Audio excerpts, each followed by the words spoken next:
to me that you speak with your students at SFSU about being bipolar. What's that like, and why do you choose to do that? Yeah, so I've only in the recent years, I don't know, maybe the last 3 years or 4 years, I've started to tell students on the first day that I'm bipolar, and I tell them because it is a part of who I am and my identity. And if I'm introducing myself and going to be honest with, I also give them my history of, my mom's, being incarcerated during World War II. I give it all. So why not give that huge chunk? And I tell it to them in large part because I was diagnosed when I was their age. I was diagnosed when I was a sophomore in college. And I know that is typically when mental illness expresses itself, is at their age. I also know that college is an extremely stressful time, and that they're going to be going through stressful things in their lives. It's when parents die. It's when my mom died. There's lots of stressful things happen during that time period. And I just want them to know that, I've been there, and I want to be there for them if anything like that happens to them. I also tell them that I'm not a doctor, and I can't really help in terms of clinical care, but that I understand that, being sick is not necessarily having a flu, that you can, be mentally sick and need some help, and that I want them to reach out for help if they need help. I think having a trusted adult who, I guess they're technically adults too, but you're like a real adult, compared to an undergrad. Old lady. Yeah, but to have a trusted adult who can point you in the right direction, I think is huge. Especially one who swims around at Mavericks and is really gnarly. That's part of it. That is part of it also, is that I want them to know that you can survive it, that there's light at the end of the tunnel, that I want to be a role model for them. I want them to know that you can live a productive, happy life, even though you might have, an illness.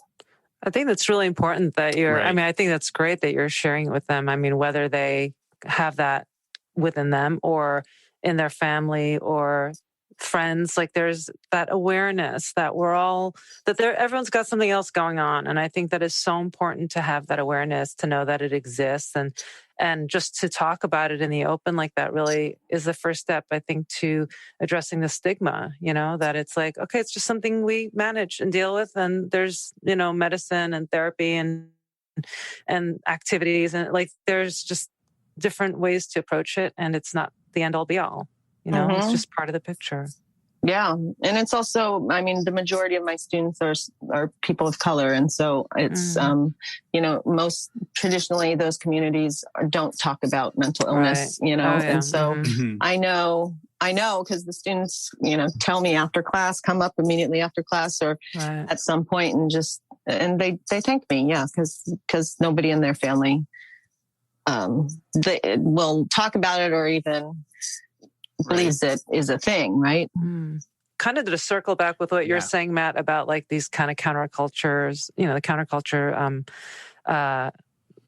ethos of surfing and skateboarding. I think as, for me as a child of immigrants, there's also that you just deal with life. You don't ask for help. So that kind of idea of you just figure it out on your own is also there. So I imagine also with, students of color, maybe, and immigrants, it's always there that you have to just deal with it and do it. There are other tougher things that we as people, as our family members have gone through. That's nothing. That's just feelings or whatever it is, Right. I feel like mental health is not something that is necessarily prioritized because there's so many things that seem more pressing, whether it be violence in your community or in your house, your histories. Yeah.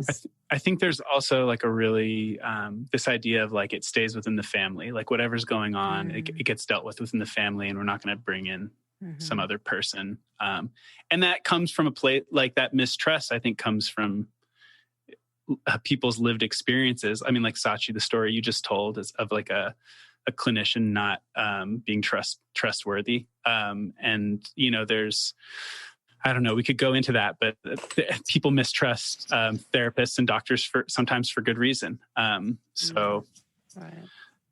But I believe that there's someone out there for, hopefully there's someone out there for, for most people who can help them.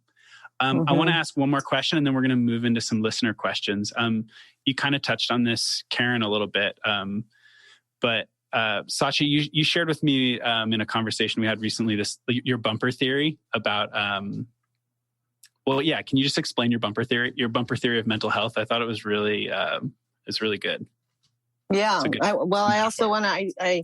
I checked in to see if I could give credit where credit's due. That bumper idea comes from Megan Hannibut, who is the operations manager. She runs City Surf Project here in San Francisco, which takes public school kids to the ocean and teaches them how to surf. And we were talking about mental health, and she practices yoga, and she had said that she also was thinking she can do everything on her own. And then she gets into this vicious cycle of thinking she can do it on her own. I just need to do more yoga. I just need to do more surfing. I just need to, but then things don't get better. And so then you're like, well, it must be something wrong with me. And you just get into this cycle of not getting better and beating yourself up.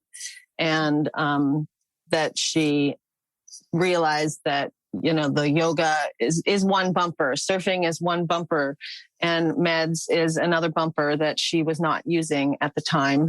And I that totally just clicked for me. I think that's such a good metaphor I just think in terms of you're managing this illness, right? You're managing a chronic illness essentially. And just as you would manage childcare, especially during times of COVID, as I'm managing childcare, I have my husband we have the group one pod here, another pod that's outdoors.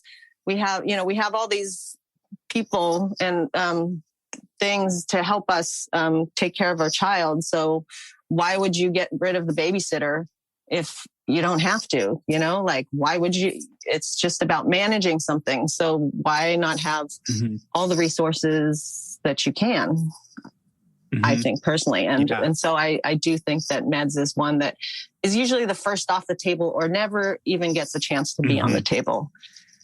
Right. And I find that sad because it's just, it works. For me, it works. I've seen it work for so many people. It does take time to find your right prescription. And I also think it's important. I've been taking meds for 25 years. I've been dealing with managing my mental health for 25 years. And I still, despite doing everything, I still have highs and lows. So I think it's also important to remember that you're never it's not about curing this thing. It's not going to go away. Right. It's about managing it. So, it's the bumpers are making sure you have enough tools out there that you're not going to just hit rock bottom or, fly up into, the realms of never being able to touch ground again. Right. All right. Well, I think on that theme, I think we should move into our first listener question. So I'm going to read the question, and then we're just going to spend 10 minutes or so just sharing our reactions to it and our thoughts. So our first question is from a 42-year-old surfer from Puerto Rico. It's a short one. Dear Shredder, my question is, what do you do when depression hits and it stops you from doing the thing that brings you the most joy? When depression stops you from surfing? Sincerely, Joyless. Great question. Yeah. I think it points back to what I was saying, is that you can do all these things and still have your highs and lows. Do you want to speak to it, Karen, or? Well, how I can kind of connect to that is this winter, in the winter, I definitely have seasonal depression. And I know that the water time is so crucial to just feeling better and being in my body, being in my mind and my emotions, everything. but sometimes it's so heavy where you are. It's so hard to kind of like just get to the other side, just to get to the water, like just to leave your space. Like maybe, I don't know if there are tools or ways that, you can just find that way to, it's like when you just, it's good for you, it'll be good, but you just can't get out of that space that you're in to cross that line and get motivated, you know? Mm-hmm. I keep thinking really concretely. Oh, sorry. I feel like I have like my urge is to have like a really concrete, I don't think, I think it's a complicated question, but like one concrete thing I think you can do is just try to eliminate all the barriers you have. And this goes with surfing or going for a jog or going to see your therapist, like anything you do that helps you to feel better is to try to remove all the practical barriers to that you can, like while you're doing okay.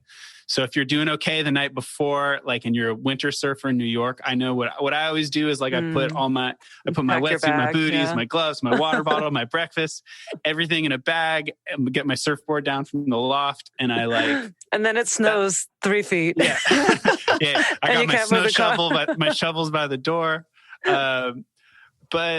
But yeah, like try to remove any obstacle that you can, and even go to bed in the clothes that you're going to wear when you drive to the beach. That's great. Like get everything ready so that there's less in your way. That's one sort of like practical thing I can think of. And then also like contracting with someone else. So like I know it's hard during COVID. It's like we're not as social as it's harder to be social in a safe way, but things I think are changing pretty quickly, hopefully, with vaccines going around. But like make a commitment to another human that you're going to go surfing with them. Like, hey, I'm going to meet you at the beach at 7. Yeah. And then you can't you don't want to be the person who flakes on your friend. You have like this social pressure to go. Totally.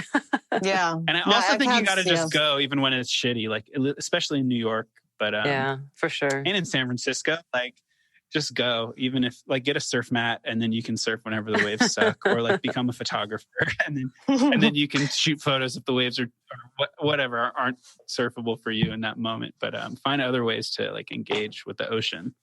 Yeah. For days. I mean, what I've started doing is just, I'm sorry. Yeah. Even if it's not on those not best days, I've started just doing, or when I totally related to this question because I have had that. I've had that happen many times. And, I love your idea of the friend. I think that's huge because I've had so many times when a friend has gotten me out and I'm like, God, thank you.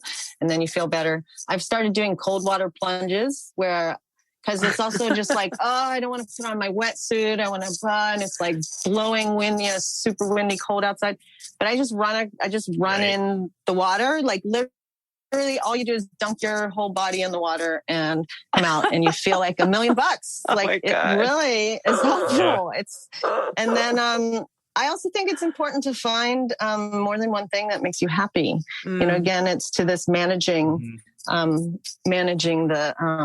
mental illness. It's just having all those tools. I think it's helpful to have, even if surfing might be the thing that makes you most happy, maybe there's some other things that, you can, it'd be nice if you can find more than one thing that'll kind of take you out of that. I think that's also helpful. And then finally, I think because I also have had the experience where I'm depressed and I go surfing and I'm still depressed. And then you're like, oh shit. Oh, that's like, the worst. You're like, now I'm really in trouble. So I think it's also, it's something I'm not very good at, but to just be easy on yourself, know, don't be so hard on yourself. It's okay to be depressed and just sit in it, Yeah, I think that's one thing that is really appealing to me about surfing, is that you can be sad if you're surfing by yourself or not with your friends. Like there's not a lot of opportunities in our lives as, people who work and have families. There's not a lot of opportunities to just sit and be with your feelings. And I feel like surfing is one time when you can, if you want, like you could stick your head under the water and scream, or you could just sit there and cry, or you could giggle to yourself. Like there's so much, you're like in this space where you can just kind of be with whatever feelings that come up. So I think the kind of narrative that like surfing is